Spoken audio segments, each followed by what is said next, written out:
नमस्कार दोस्तों, मैं हूं डॉक्टर प्रियांक गुप्ता, वरिष्ठ जोड़ रोग परामर्श चिकित्सक एवं जोड़ रोग प्रत्यारोपण सर्जन।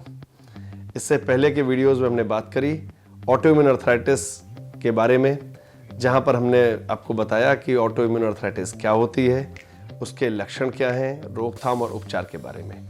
आज के इस वीडियो में हम इससे भी जरूरी बात करेंगे कि अगर आपको ऑटोइम्यून अर्थराइटिस है तो आप इसके साथ कैसे सक्रिय रह सकते हैं।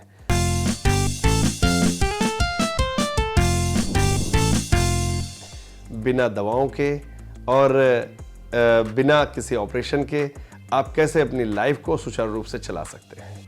आमतौर पे हमारे शरीर के विभिन्न जोड़ों को, जैसे कि उंगलियों के, कलाइयों के, कोहनी, कंधे, कूल्हे, कमर, इन सारों को अफेक्ट करते हैं। अगर हम इसको समरी में कहें तो शरीर के जितने भी जोड़ हैं, विभिन्न ऑटोइम्यून अर्थराइटिस उनको अफेक्ट कर सकती हैं और इस तरीके से हमारे जीवन में कहीं ना कहीं तकलीफ पहुंचा सकती हैं। तो इस सब चीज़ का हमारे जीवन में बहुत ही प्रतिकूल प्रभाव पड़ता है और सबसे ज़्यादा जो प्रभाव आता है, जिसको आमतौर पर लोग नज़रअंदाज करते हैं, वो होता है इसका मानसिक प्रभाव। तो जब भी हमें पता लगता है कि हमें ऑटोइम्यून अर्थराइटिस है तो घबराएं नहीं, आराम से बैठें और इससे पहले जिन लोगों को ये हुआ है या जो पेशेंट सपोर्ट ग्रुप हैं, उनसे मिल करके बात करें और उनसे डिस्कस करें कि किस तरह से आप अपने जीवन में एक समन्वय बैठा सकते हैं। और चिंता की बात इसलिए नहीं है क्योंकि इसका इलाज संभव है, परंतु हमें इलाज में सावधानी और जागरूकता रखनी होती है। तो दोस्तों, जिन लोगों को ये तकलीफ है उनको सबसे पहले ध्यान रखना चाहिए कि उनके आसपास का जो इन्वायरमेंट है वो थोड़ा वार्म रहे, क्योंकि आमतौर पे जो ऑटोइम्यून अर्थराइटिस हैं वो ठंड के मौसम में बढ़ जाती हैं या ठंड के एक्सपोजर के साथ उनकी तकलीफ और ज़्यादा मुश्किल हो जाती है। तो कोशिश करें कि अपने आसपास का, अपने रूम का इन्वायरमेंट वार्म रखें।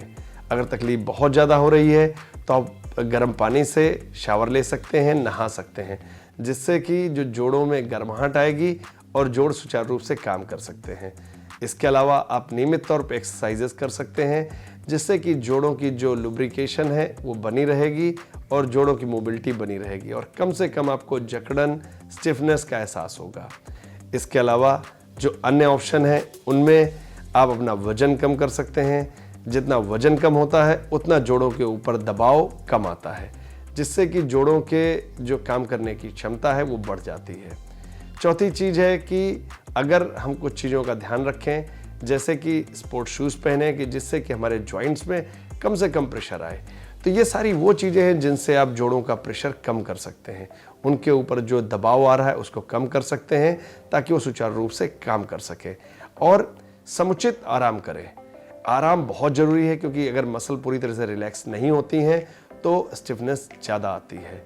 इसके अलावा घर के इन्वायरमेंट में कुछ चीज़ों का ध्यान रख सकते हैं, जैसे कि जब आप घर में रहें तो घर को कम से कम कूड़ा करकट वाला रखें, जिससे कि आप जब भी चलें तो आपके गिरने का या ऐसा कोई खतरा ना रहे। जो आपका बाथरूम है उसको ड्राई रखें ताकि आपकी गिरने की संभावना कम रहे। ज़्यादा से ज़्यादा जगह पर हैंडल्स, ग्रैब रेल्स का इस्तेमाल करें और अधिकतर जगहों को समुचित रूप से प्रकाशित करके रखें। इसके लिए आप नाइट स्विचेस या आप फ्लोर लाइट्स का यूज़ कर सकते हैं। ऐसे लोग जिनको इम्यून अर्थराइटिस की वजह से जोड़ों में दर्द हो रहा है, स्पेशली जैसे कि कूल्हे में या घुटने में, वो लोग स्टेयर लिफ्ट्स का इस्तेमाल कर सकते हैं और उनके लिए सलाह हम यही देते हैं कि सीढ़ियों का इस्तेमाल वो कम से कम करें, जिससे कि उनके जोड़ों के ऊपर दबाव कम आए और उनको दुखाव कम रहे। और इन सब के बाद भी अगर आपको आराम नहीं मिलता है तो अपने डॉक्टर से उचित सलाह ले सकते हैं। कुछ एक चीज़ें और हैं जिनसे आपका जीवन और आसान हो सकता है, जैसे कि ग्रैबर्स, रीचर्स, इसके अलावा की होल्डर्स। ये सारी वो चीज़ें हैं जो आपके दैनिक क्रियाकलापों में आपकी मदद करती हैं, जिनसे कि आपको कम से कम झुकना पड़ता है और अपने हाथों की मूवमेंट कम से कम करनी पड़ती है और आपको दर्द में आराम मिलता है। तो याद रखें कि हमें जो जोड़ों के ऊपर दबाव को कम करना है, उसके लिए जोड़ों को मजबूत रखना है, यानी कि आपका जो खान पान है उसको बेहतर रखें, उसमें कैल्शियम, विटामिन डी, इसकी समुचित रूप में अपने एक समावेश हो, इससे आपका जो जोड़ों का स्वास्थ्य है वो भी अच्छा बना रहेगा।